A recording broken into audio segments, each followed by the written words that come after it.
Well, when I was 5 years old, my family didn't have a lot of money. My dad worked full-time as a salesman, only making commission, and my mom stayed home to take care of us. She was also taking online nursing classes to become a nurse. So my two brothers and I never really had any of the cool games or toys or anything like that. We were just told to be thankful for what we did have, which was a roof over our heads, food on the table, and beds to sleep in, and a loving family, of course.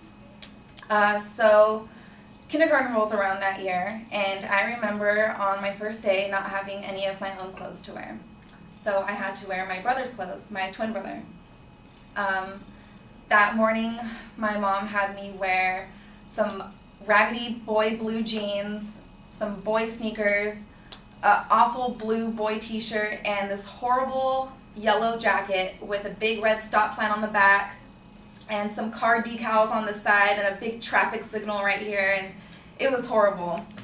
So I remember being so upset and just crying and telling my mom I don't want to go to school dressed like this, and she told me that I really didn't have a choice, and she kind of just dragged me into the car that day, and she drove us to school, my brother and I remember being in the parking lot just like crying and just being so upset that I had to wear what I had to wear, and I was just crying to her, and I didn't want to go to school that day.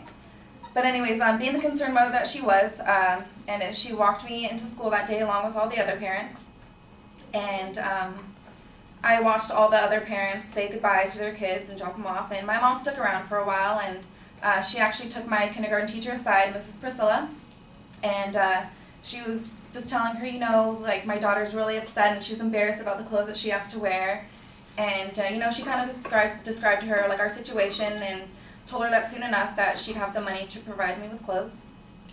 So Mrs. Priscilla sincerely and sweetly came and talked to me, and she said, "Don't worry about it, honey, like, it's totally fine, and I wear my husband's clothes all the time, and when I was your age I actually wanted to wear boy clothes because I was such a tomboy." So that helped me get through the day. I was still shy. I was not going by any means. I sat by myself, and surprisingly, none of the kids made fun of me that day, and I don't know if it was because they were just nice kids or they actually thought I was a boy. I don't know. But I remember getting through that day and going home and just feeling a lot of relief. But then again, knowing that I had to do this again the next day and the next day and the next day.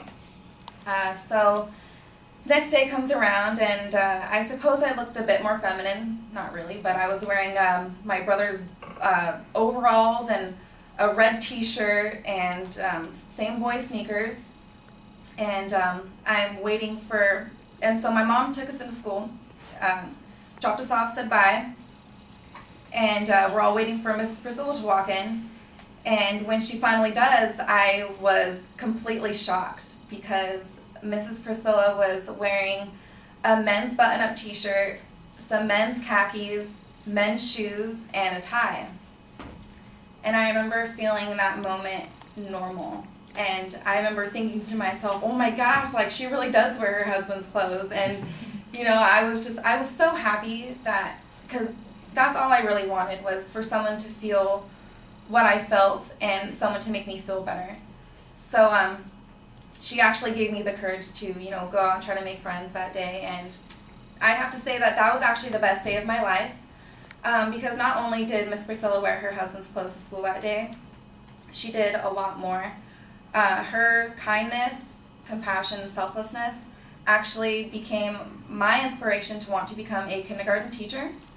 And because she did something that most teachers wouldn't have done. She completely embarrassed herself for my sake. And whether or not she knows this, she was actually the reason that I'm standing here in this classroom today at Fulton Junior College trying to get my teaching degree. And that was the best day of my life.